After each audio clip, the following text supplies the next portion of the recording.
Bienvenidos a nuestro canal Hablemos de Tanatología. En esta ocasión vamos a dar continuidad a lo que comenzamos hablando de tanatología con las etapas del duelo.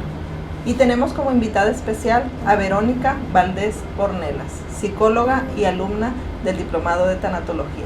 Hola, Vero. Muchas gracias, María Luisa. Bueno, pues entonces voy a estarnos acompañando durante estas transmisiones. El día de hoy quisiera que habláramos de qué es el duelo. Ok, el duelo viene de la palabra dolus, que es dolor. Mucha gente dice, quisiera quitar el dolor que siento por la muerte de un ser querido. Eso es inevitable. El duelo es dolor. El duelo va a persistir por mucho tiempo. Depende entonces de muchos factores que más adelante vamos a hablar, ¿sí? Pero simplemente que quede bien claro que el duelo es inevitable quitar el dolor que se siente por haber perdido a algo o a alguien que fue muy significativo para nosotros. Entonces me gustaría que nos dijeras, tanto al público, ¿el duelo solamente es por pérdidas de personas o solamente abarca otros factores? No. Cuando hablábamos de tanatología, si ustedes recuerdan la definición, yo les hablaba de que tanatología es vivir duelos por muerte, sí, pero también conlleva duelo por pérdidas significativas. Pérdidas significativas que bien va desde cosas significativas, como cosas materiales, como haber perdido una casa, un carro, cambiarse de lugar de residencia, la salud, que ahorita estamos perdiendo la salud con esta pandemia que estamos viviendo, y por supuesto la vida. Y entre otras pérdidas que más adelante en nuestro canal vamos a dedicar un espacio para hablar en la totalidad de cada una de esas pérdidas. Así es. Me gustaría que nos dijeras cuánto es lo que dura un duelo, qué tanto tiempo dura. Un duelo no es definido con un tiempo específico, ¿sí? Un duelo varía dependiendo de diferentes factores, ¿sí? Diferentes factores que intensifican entonces que ese duelo se haga más complicado, ¿sí? Más doloroso, más despersonalizado. Y el tiempo va entre 1 año y 2 años para un duelo normal. Se dice que después de 2 años se convierte en un duelo patológico, ¿sí? Hay entonces diferenciaciones en las que podemos identificar un duelo que no esperemos que se convierta en patológico hasta en 2 años. Por ejemplo, la muerte de hijos es un duelo que no espera 2 años para que podamos sentir y observar al doliente que va a estar sufriendo muchísimo por mucho tiempo, ¿sí? Entonces no va a ser algo fácil de superar, que de hecho ningún duelo lo es, ¿verdad? Pero la muerte de un hijo es mucho más difícil de superar y por ello entonces se convierte en un duelo patológico, ¿sí? Otro tipo de duelo patológico pueden ser las personas desaparecidas, en las que no podemos asegurarle a nuestro paciente que su familiar va a regresar pronto. No podemos asegurarlo. Entonces tampoco podemos asegurar que su duelo va a terminar. Claro que no. Ese duelo se convierte en algo interminable. Entonces ellos esperan día a día que esa persona que desapareció regrese.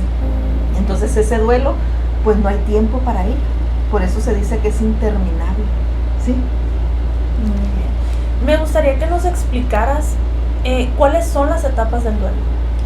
En un duelo, si investigamos en internet, en los libros, en la literatura en sí, podemos encontrar diferentes etapas del duelo. Depende entonces de los autores que busquemos, ¿sí? A mí me gusta quedarme con la autora que es la pionera de todo esto y que es Elizabeth Kubler-Ross. Y Elizabeth Kubler-Ross nos habla de 5 etapas. 5 etapas que, a mi entender, y como yo soy maestra, pues son las que más difundo y a mí me parecen muy fáciles de entender, ¿sí? Vamos a irlas comentando. Primero es la negación, después es el coraje, la ira, después es la negociación, después es la depresión y finalmente, después de tiempo, llega la aceptación. ¿Sí? Y a nosotros que estamos viviendo un duelo, ¿esas etapas tienen un seguimiento así tal cual? No. Eso es algo bien importante que la gente tiene que tomar en cuenta, ¿eh? Los duelos no van una etapa seguida de otra etapa. No es negación, ya la pasé, coraje, ya la pasé. No. El duelo va entre las 5 etapas hasta que finalmente no llega la aceptación. Las otras 4 etapas que tenemos van a estar intermitentes, van a estar siempre ahí como latentes en nosotros, y va a haber puntos de referencia que nos va a hacer regresar a una etapa. Por ejemplo, un sueño te puede hacer regresar después de meses o de años del duelo, te puede hacer regresar a la negación.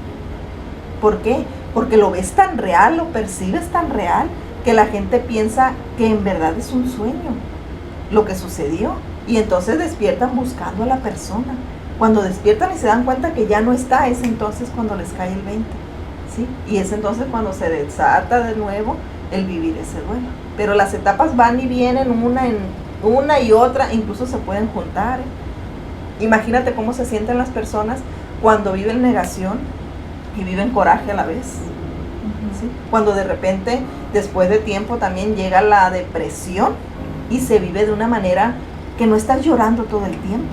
Por el contrario, se vive como con una rabia por dentro, contenida, y que la puedes desbordar hacia los demás, o bien la puedes desbordar hacia hacerte daño a ti mismo, ¿sí? Por eso el duelo es algo tan complicado de entender, porque cada persona lo vive de diferente manera. No es un patrón que podamos decir, ya hizo esto, sigue esto, y después continúa con esto. No es así. No es una receta de cocina. Por eso es que un duelo despersonaliza tanto a la gente, ¿sí? Como que lo saca demasiado de onda, pues, y no saben qué están haciendo. Hay personas, yo tengo pacientes que me dicen, bueno, es que ya no sé si me estoy volviendo loco, o esto que estoy viviendo es real, o de plano yo creo que me voy a ir al psiquiatra, porque no sé si esto es enfermedad, ¿sí? O me estoy volviendo trastornado, o de verdad así se vive, ¿sí? Entonces, como es un tema también de mucho desconocimiento, la gente no sabe si un duelo es normal porque no sabe qué es y no sabe qué contiene cada una de estas etapas. Okay. Oye, María Luisa, cuando explicabas eso de las etapas del duelo, que se puede estar viviendo el coraje y regresar a lo que es la negación, que es la primera etapa del duelo, quiere decir que ahí esa persona que tuvo esa regresión va a tener que vivir otra vez todo lo mismo. No necesariamente. Te digo, no se viven como escalerita, paso 1, paso 2, paso 3, no. El duelo sigue. Son como estallidos momentáneos en los que va a haber esas regresiones, ¿sí? Y va a vivir la gente ese momentito de regresión, pero inmediatamente va a continuar con su duelo. Fíjate que hay otro ejemplo en el que, por ejemplo, las personas se sorprenden hasta sirviendo comida a su familiar que ya no está.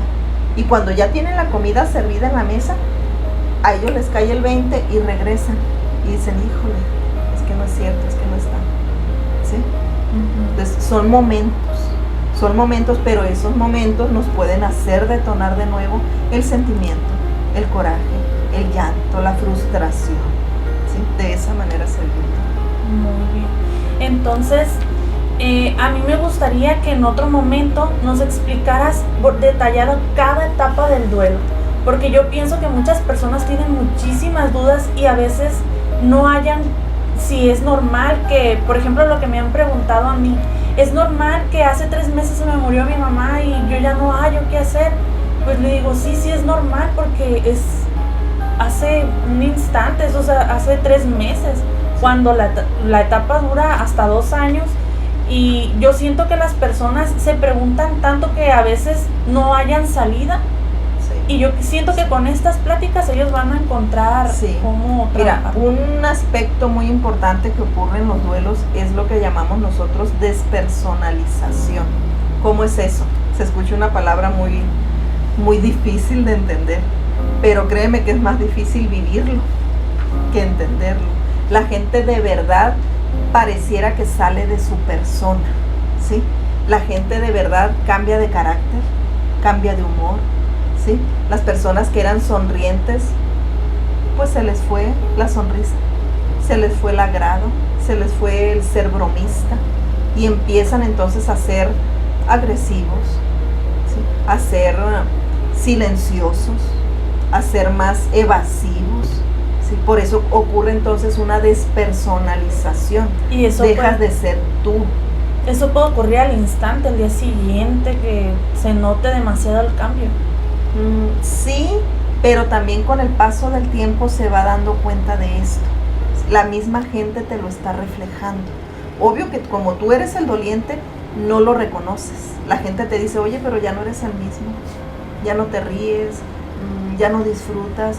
Y tú por dentro dices, no, no es cierto, es que yo estoy bien, yo soy el mismo. No, déjenme decirles que jamás la gente va a regresar a ser el mismo que era antes de la muerte de un ser querido, o bien antes de la pérdida de algo que fue tan significativo. En tanatología nosotros hablamos de que hay una esperanza, y esta esperanza es la reconstrucción, ¿sí? Un duelo entonces es constructivo. ¿Qué quiere decir esto, Verónica?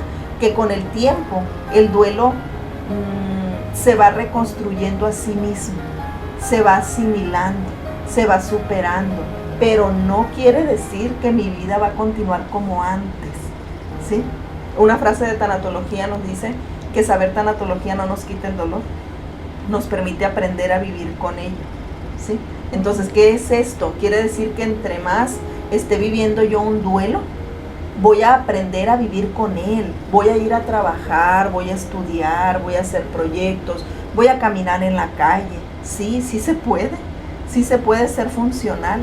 El problema es que emocionalmente por dentro tú no vas a estar bien. Ese es el gran problema. Y ahí es donde ocurre esta despersonalización. Hay otra cosa bien importante que se llama resignación. Y la gente confunde mucho los términos de aceptación y resignación.